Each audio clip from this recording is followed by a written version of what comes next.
Tú no vales nada, solo eres la enfermera. Eso fue lo que me gritó mi hermana Elena, frente a todos, junto a la tumba de nuestra madre. No lo dijo en privado. Lo dijo delante de los tíos, de los vecinos de toda la vida, del padre Anselmo, y de las mismas enfermeras del asilo que habían venido a despedirse de doña Esperanza Beltrán. Yo me llamo Rosario Beltrán Guzmán, tengo 41 años, y durante los últimos 12 cuidé a mi madre como si fuera mi propia hija. Le di de comer en la boca cuando ya no podía sostener una cuchara. La bañé cuando ya no reconocía su propio cuerpo. Dormí en una silla junto a su cama tantas noches que perdí la cuenta. Elena vivía a 15 minutos, en un fraccionamiento nuevo de Angelópolis, y la visitaba 2 veces al año. Llegaba con flores, se tomaba una foto sonriendo junto a la cama, la subía a sus redes con frases como mi mamá, mi todo, y se iba antes de que oscureciera. Ese día, en el cementerio de la Piedad, bajo un sol que quemaba la piel, Elena decidió decirme lo que en realidad pensaba de mí. Todos aquí saben quién eres, dijo, alzando la voz para que los que estaban más lejos también escucharan. La que se quedó porque no tenía nada mejor que hacer. La que nunca se casó, la que nunca tuvo hijos, la que se conformó con limpiar pañales de adulto mientras yo salía adelante. Escuché a la tía Georgina contener la respiración. Vi a 2 vecinas mirarse entre sí, incómodas. Sentí la vergüenza subir por mi cuello como fuego. Pero no lloré. No grité. Solo sonreí. Y ese gesto hizo que Elena se detuviera, confundida, con la boca todavía abierta para seguir atacando. ¿Qué te causa risa, Rosario?, preguntó, más fuerte todavía. ¿Te parece gracioso que te esté diciendo la verdad? No, le respondí, en voz baja pero firme. Me da risa que estés tan segura de haber ganado algo. Elena se quedó mirándome, sin entender, y yo tampoco le di más explicación. Porque yo sabía algo que ella no sabía. 3 semanas antes de morir, mi madre había llamado a un abogado. A solas. Sin avisarle a nadie, ni siquiera a mí. Y lo que ese abogado guardaba en un sobresellado en su oficina estaba a punto de destruir todo lo que Elena creía haber ganado. Pero para entender por qué mi madre hizo lo que hizo, tengo que llevarlos atrás. Mucho más atrás. A cuando Elena y yo todavía éramos niñas, y el favoritismo ya se sentía como una sentencia. Crecimos en una casa de 2 pisos en la colonia La Paz, en Puebla. Mi padre, Rogelio Beltrán, trabajaba en una fábrica de cerámica. Mi madre cosía uniformes escolares en la máquina de la sala. Elena, 2 años menor que yo, era la niña bonita, la que cantaba en la iglesia, la que sacaba mejores calificaciones sin esforzarse porque, según mi madre, tenía un don natural. Yo era la responsable. La que lavaba los trastes sin que nadie me lo pidiera. Tenía 9 años cuando gané el primer lugar en un concurso de ortografía en la escuela primaria Ignacio Zaragoza. Llegué corriendo a la casa con mi diploma, esperando que mi madre lo pegara en el refrigerador, como hacía con los dibujos de Elena. «Qué bien, mija», dijo, sin levantar la vista de la máquina de coser. «Ahora ayúdame a doblar esta ropa, que se hace tarde». Esa misma semana, Elena trajo un 7 en matemáticas, y mi padre organizó una cena especial porque la niña se esforzó mucho. ¿Por qué a mí nunca me hacen cena cuando saco buenas notas?, le pregunté a mi madre esa noche, mientras lavaba los platos sola. Rosario, tú eres la fuerte, me respondió, sin dejar de doblar ropa. Elena es más sensible. Ella necesita que la reconozcan más. Tú entiendes las cosas, ella no. ¿Y yo no necesito que me reconozcan? Mi madre no contestó. Siguió doblando ropa como si la pregunta no mereciera respuesta. Debo ser justa, Elena no siempre disfrutó ese lugar. La recuerdo, a los 11 años, llorando en su cuarto porque mi padre le exigía que sacara 10 en todo, para no quedar mal. Mientras a mí nadie me exigía nada porque nadie esperaba que yo fallara. Ser la favorita también tenía su propio peso. Pero ese peso, con los años, Elena aprendió a convertirlo en comodidad. Y esa comodidad, con el tiempo, se convirtió en costumbre. Aprendí, año tras año, que mi función en esa casa no era brillar. Era sostener. Y sin saberlo entonces, esa función terminaría definiendo los siguientes 20 años de mi vida. Tenía 29 años cuando a mi madre le diagnosticaron Parkinson. Trabajaba como asistente contable en una empresa textil, tenía novio, planes de mudarme. Todo eso se detuvo el día que mi padre murió de un infarto, 8 meses después del diagnóstico de mi madre. Alguien tenía que quedarse a cuidarla. Llamé a Elena esa misma noche. Elena, tenemos que hablar de quién se va a hacer cargo de mamá. Yo no puedo, Rosario, respondió, casi antes de que terminara la frase. Tengo a los niños, tengo a Javier, tú entiendes mejor estas cosas, tú siempre has sido más organizada. No es que yo entienda mejor, Elena. Es que tú no quieres. Eso no es justo. Yo también tengo una vida, tengo responsabilidades. ¿Crees que para mí es fácil saber que no puedo estar ahí? Por un segundo, algo en su voz sonó sincero. Casi le creí. Entonces ayúdame a encontrar otra solución. Una enfermera de medio tiempo, algo. No te pido que dejes tu vida, te pido que no me dejes sola con esto. Yo te ayudo con dinero, si quieres, dijo, después de un silencio largo. Pero no puedo estar ahí todos los días. Nunca mandó ese dinero. Ni una sola vez, en 12 años. Dejé mi trabajo. Dejé a mi novio, que después de un año de verme cada vez más ausente, decidió que ya no podía esperarme. Me mudé de vuelta a la Casa de la Paz. Aprendí a inyectar medicamento, a cargar a mi madre para bañarla sin lastimarla, a reconocer por su respiración cuando se acercaba una mala noche. Trabajé desde casa haciendo contabilidad para 3 negocios del barrio, ganando lo mínimo. Porque no podía dejarla sola más de 2 horas. Elena visitaba en Navidad, en el cumpleaños de mi madre, y a veces un domingo cualquiera. Se quedaba una hora, se tomaba su foto, y decía: «Ay, Rosario, no sé cómo le haces». Yo no podría. No es que no puedas, le dije una vez, ya sin poder callarme. Es que nunca lo intentaste. Elena se rió, incómoda, pero por un instante bajó la mirada, como si la frase le hubiera dolido de verdad. No seas dramática. Cada quien hace lo que puede, dijo, y se fue antes de que pudiéramos seguir hablando. Hubo noches en que lloré sola en el baño para que mi madre no me escuchara. Pero seguí. Porque alguien tenía que hacerlo. Nunca imaginé que, después de todo ese sacrificio, sería Elena quien se llevara absolutamente todo. Mi madre murió un martes de octubre, a las 4 de la mañana, con mi mano sostenida en la suya. En sus últimos días lúcidos, me tomó de la cara y me dijo algo que en ese momento no entendí del todo. Rosario, tú siempre supiste cuidar lo que de verdad importa. No lo olvides. 10 días después del funeral, el licenciado Fernando Rivas nos citó a Elena y a mí en su despacho para la lectura del testamento oficial, el que todos conocíamos, firmado años atrás, mucho antes de que mi madre enfermara. Ese testamento dejaba la Casa de la Paz, los ahorros, y una propiedad en Atlixco a nombre de Elena Beltrán Guzmán. A mí me dejaba una carta. Esto no puede ser, dije, con la voz quebrada. Yo la cuidé 12 años. 12 años, licenciado. Elena, sentada frente a mí, no pudo ocultar una sonrisa pequeña. Las cosas son como son, Rosario, dijo, acomodándose el cabello. Mamá tomó su decisión hace años. No es mi culpa que las cosas hayan salido así. ¿Sabes qué es lo más cruel, Elena? Que ni siquiera te da pena decirlo. ¿Y qué querías? ¿Que fingiera culpa? Yo no le pedí a nadie que se quedara a cuidarla. Fue tu decisión. Mi decisión fue no dejarla morir sola mientras tú posabas para fotos. No es tan simple, Rosario. Tú siempre fuiste la que sabía manejar estas cosas, la que no se quejaba. Yo no sabía cómo hacerlo, y con el tiempo fue más fácil no intentarlo.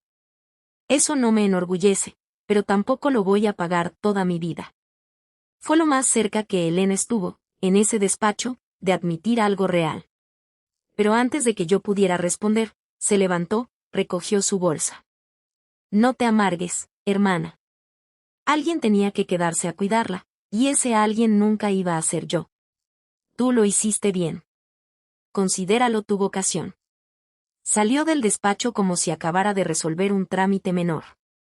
me quedé sentada, con un sobre blanco en las manos, sin saber que esa carta era apenas la primera pista de algo mucho más grande que mi madre había preparado en secreto. 3 semanas antes de morir, mientras Elena estaba en Cancún desconectándose un poco, mi madre tuvo un momento de lucidez que hacía meses no veía en ella. Estábamos solas en su cuarto, yo cambiando el agua de una jarra, cuando le escuché decir mi nombre con una claridad que me hizo voltear de inmediato. Rosario. Ven, siéntate. Me senté junto a su cama. Tenía la mirada fija, distinta a la de los últimos meses. Necesito que llames al licenciado Rivas, dijo, tomándome la mano con una fuerza que ya casi no tenía. Dile que venga mañana. Solo. Sin decirle a Elena. Mamá, ¿estás bien? ¿Te sientes mal? Estoy bien, hija. Por primera vez en mucho tiempo, estoy viendo las cosas claras. Solo hazlo, por favor. Y no le digas a tu hermana. Llamé esa misma tarde. El licenciado Rivas llegó al día siguiente, con un maletín de cuero gastado, y pasó casi una hora a solas con mi madre. Yo esperaba en la cocina, escuchando apenas murmullos, sin entender una sola palabra completa, solo el tono, mi madre hablando despacio pero segura, y de vez en cuando la voz del abogado preguntando algo, confirmando. Cuando salió, se detuvo frente a mí en la puerta, con una expresión que no supe leer en ese momento. Rosario, lo que su madre acaba de hacer, lo va a entender pronto. Tenga paciencia. ¿Paciencia con qué, licenciado? ¿Pasó algo? No pasó nada malo, me dijo, con una media sonrisa que ahora, mirando atrás, entiendo perfectamente. Al contrario. No le di más importancia esa tarde. Dormía 3 horas por noche, apenas tenía espacio mental para pensar en algo que no fuera la siguiente dosis de medicamento, la siguiente muda de ropa, el siguiente cambio de posición para evitar las llagas.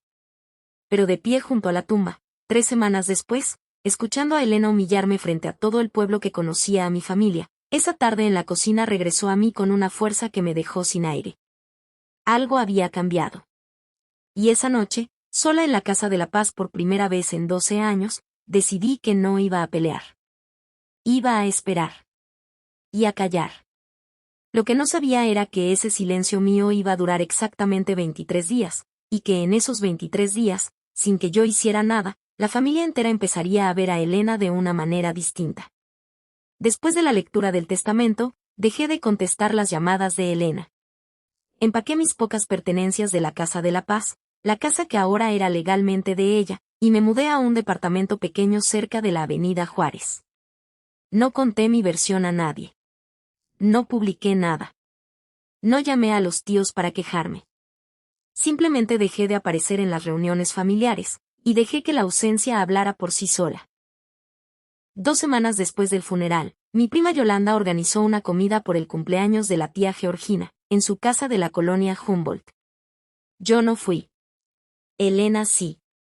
Me contaron después lo que pasó esa tarde, porque más de una persona sintió la necesidad de llamarme para describírmelo con detalle. Elena llegó sonriente, como siempre, con un pastel comprado en una pastelería cara de Angelópolis. Se sentó, saludó a todos, y en algún momento, mientras servían la comida, la tía Georgina preguntó, sin mala intención, simplemente por curiosidad. ¿Y Rosario? No viene. Elena, según me contaron, se encogió de hombros. No sé, anda ocupada con sus cosas. Ya saben cómo es ella, medio solitaria. Fue mi prima Yolanda quien respondió, y por lo visto lo hizo sin levantar mucho la voz, pero con una firmeza que dejó la mesa en silencio. Está ocupada porque después de cuidar a tu mamá 12 años sola, ahora le toca cuidarse a ella misma. Yo la entiendo perfecto. Nadie dijo nada más.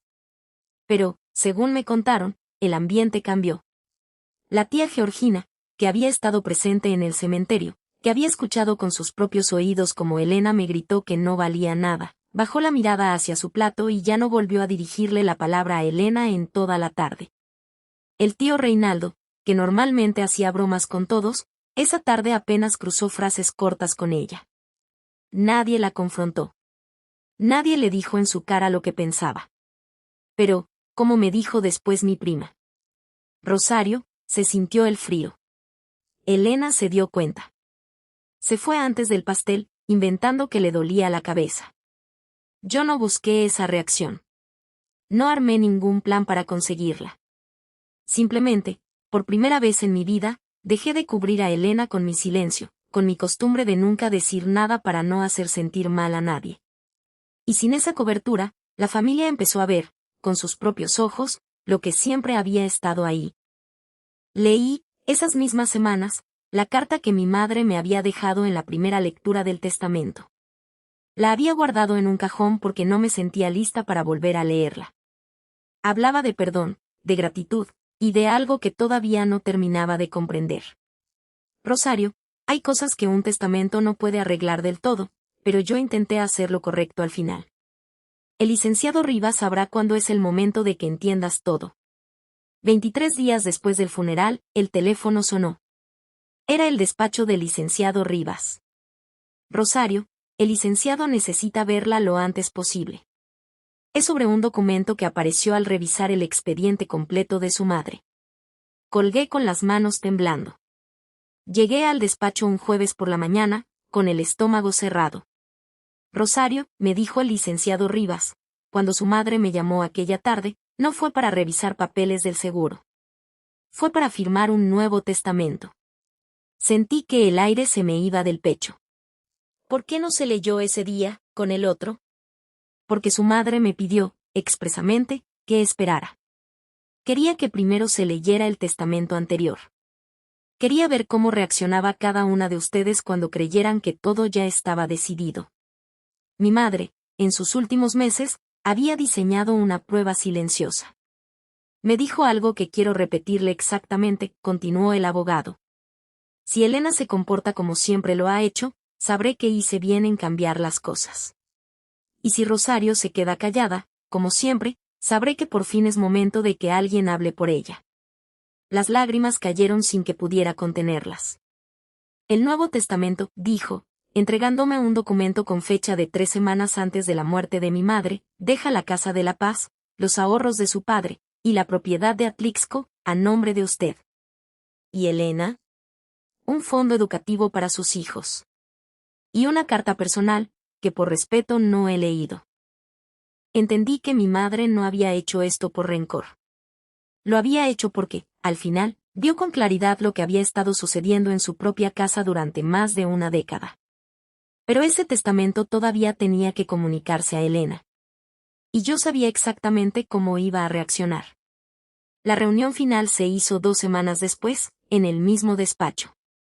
Elena llegó pensando que se trataba de un trámite más, aunque algo en su rostro me dijo que ya había escuchado rumores de la comida en casa de la tía Georgina, y que venía a la defensiva. El licenciado Rivas le explicó, con calma profesional, que existía un segundo testamento, firmado semanas antes de la muerte de nuestra madre, y que anulaba legalmente el anterior. Esto es imposible, dijo Elena, levantándose de golpe. Mi mamá no estaba en condiciones de firmar nada. Esto se puede impugnar, y lo voy a impugnar.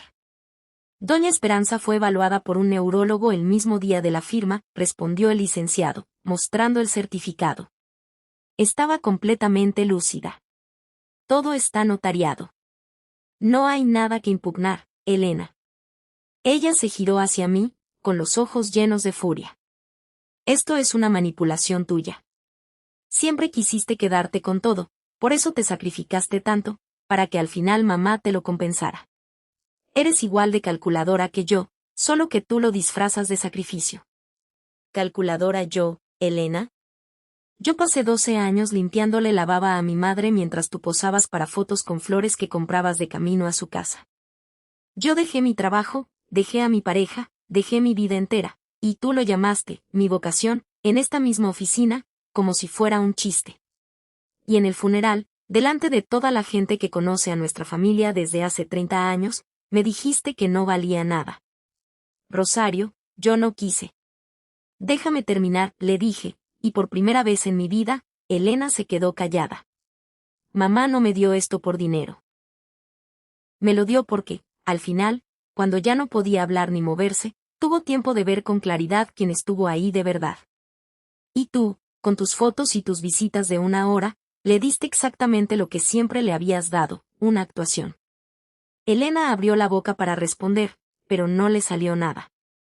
Bajó la vista, y por un instante, muy breve, me pareció ver en ella a la niña de 11 años que lloraba en su cuarto porque nunca le alcanzaba con ser la favorita. Casi sentí lástima.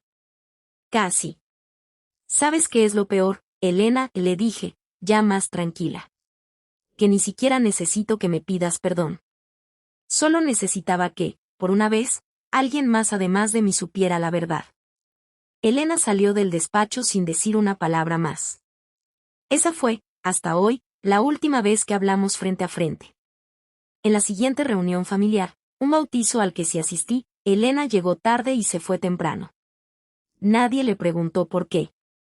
Nadie tuvo que decirle nada directamente. El silencio de la familia, ese mismo silencio que yo cargué durante 12 años, ahora la rodeaba a ella. Hoy vivo en la Casa de la Paz, la misma casa donde crecí sintiéndome invisible. La he remodelado poco a poco. Leí, por fin, la última carta de mi madre, la que escribió sabiendo que yo terminaría descubriendo toda la verdad. Rosario, perdón por todos los años en que no supe ver lo que tenía frente a mí. Perdón por confundir tu fortaleza con indiferencia, y la fragilidad de tu hermana con amor verdadero. Fuiste tú quien estuvo ahí, siempre. Eso, hija, no tiene precio, pero al menos quise que tuviera justicia. No busco a Elena. No la extraño en las reuniones familiares. Y por primera vez en mi vida, no siento culpa por eso. Aprendí algo que quiero dejarles, a todos los que alguna vez fueron el sostén silencioso de una familia que solo veía brillar a otro. El cuidado que das no siempre lo ve quien debería verlo primero. Pero la verdad, tarde o temprano, encuentra su camino. Y cuando por fin llega, no necesita gritar, no necesita pedir perdón, y no necesita que nadie más la confirme. Solo necesita ser dicha.